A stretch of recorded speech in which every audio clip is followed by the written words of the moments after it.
on this edition of Ultrasound. It had been 5 years, 5 solo albums, several side projects, and numerous guest appearances since the Wu Tang Clan brought the old school back to hip-hop in 1993. So it stood to reason that the summer '97 release of their second album would generate some anticipation. But the excitement surrounding Wu Tang Forever reached meteorological proportions. Consider the unparalleled advantage of a natural disaster that's impossible to manage. That's how the Wu was coming through, like tornadoes, hurricanes just sweeping through. True enough, after debuting at #1, the skies of 1997 got stormy for Wu Tang. Disappointing album sales, arrests, and tour calamities made Wu Tang more of a spectacle than a success. I feel good as a mother, and it's always gonna love me.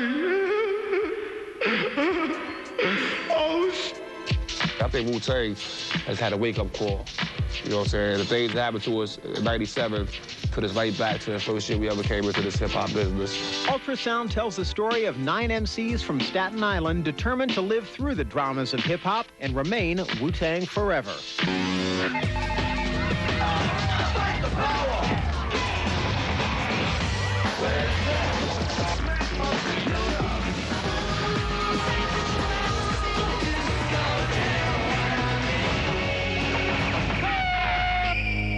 Was always the way. Tang is the slang, and clan, you know what the clan is, the family, that's what hold it together.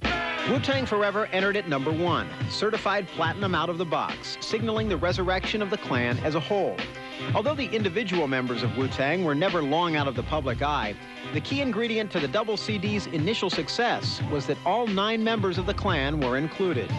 this is what you call Wu Tang. Wu Tang. Give it to me now. Tang. Wu Tang. Give it to me now. Tang. Wu Tang. Wu Tang. Wu Tang. We tried to bring back the family essence when we came back.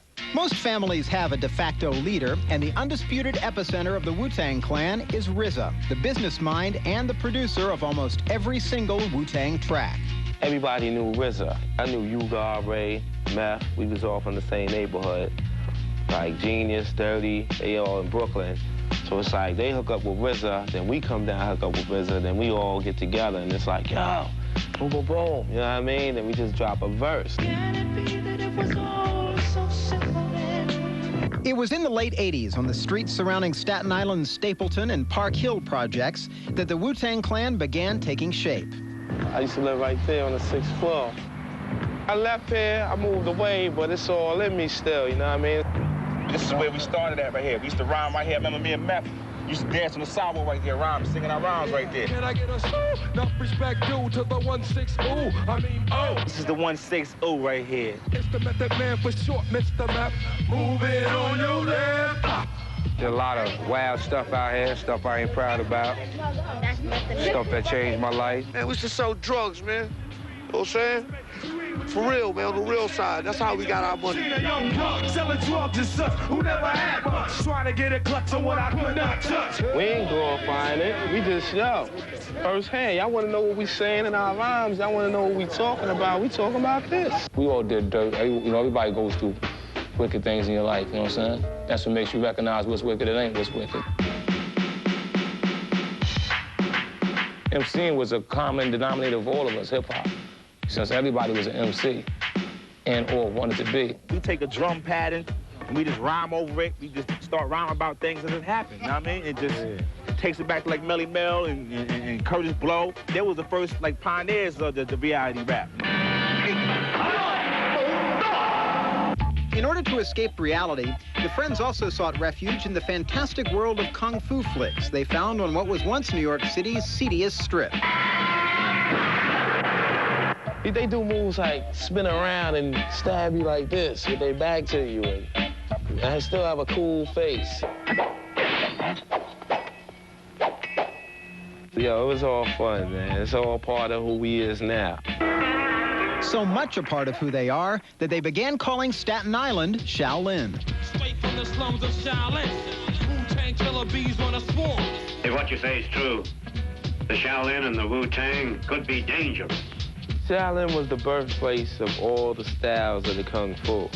In one of their favorite flicks, young rebel monks developed their own sword style called Wu Tang and challenged the Shaolin monks who trained them. Originally, the Wu Tang were an offshoot of Shaolin. They still like to think that they are better than us. They were troublemakers, but they wasn't all about trouble. They was what they stood for. The Wu Tang kid was ill. Yo, that's how we gonna come in the industry, like Wu Tang. So Wu was too slamming for these coke killing labels. So ain't had hit since I seen Aunt Mabel. Be doing all the sinning like Kane did Abel. Now they money's getting stuck to the gum under the table. With no label support and hardly $1 to their collective names, recording and distributing that first Wu-Tang single required a team effort. We had to pay for studio time out of our own pocket. Started with $100 a piece.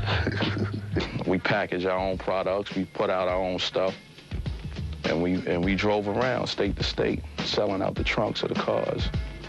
And that's how it all started. And then Wu-Tang, you know, it became a buzz in the streets. When we did shows and things of that nature right here in New York, the love was tremendous, so we could have cared less who heard our stuff. In New York, this is where it happened at. If you don't care, if you can make it in New York, you make it anywhere. When we had New York, we knew it was like, boom, this right, we got to lock this down. And when they did lock it down, they did so with a groundbreaking record deal and one of the most influential album releases in hip-hop. For all you whack MCs, we chopping your necks off. And for all the fans who want the dirty hip-hop from 1987, 88, we bringing it back. We bringing it back.